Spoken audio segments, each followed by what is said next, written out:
عليكم. There was a woman who had a snake as a pet. Some of you might be familiar with this story. And she took care of that snake and fed it. This is actually a true story of a woman in India who had this snake as a pet. She used to feed it, love it, and used to sleep next to it every night, and the snake would wrap itself around the woman. Until one day, the snake stopped eating completely. Whatever the woman would feed it, it would just completely stop eating. So she got worried about the snake's health. She didn't know what to do. Surprisingly, the vet asked the woman, "Does this snake sleep next to you?" And the woman was like, yes, it does. It wraps itself around me every night. The vet actually went on to tell her something shocking. He told her that this 4-meter-long snake that hasn't eaten in a few weeks is actually, this python is actually not sick at all. It's just preparing to eat you.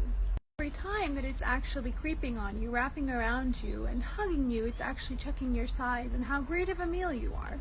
Because it must be prepared before the attack. And yes, it doesn't eat so that it can have more space in order to digest you properly.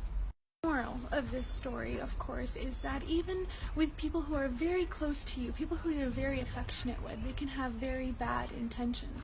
You need to identify the snake around you and their true intent, because hugs and kisses are not always honest. But because of the pure intentions that you and I might have, it might actually be very difficult to distinguish that snake around you. But it's actually very simple, and I'll tell you exactly how.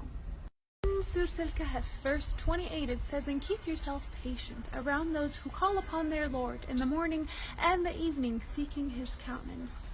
And do not let your eyes pass beyond them because of desiring adornments of the worldly life.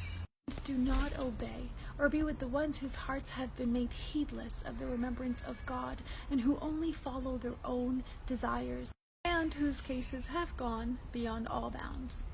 This verse basically means is that we should stay away from those who don't have the ability to restrain themselves from doing the things that God has prohibited us from doing. Simple things like cheating or lying or backbiting. If they haven't done it to you, your turn is definitely coming, and you get my point.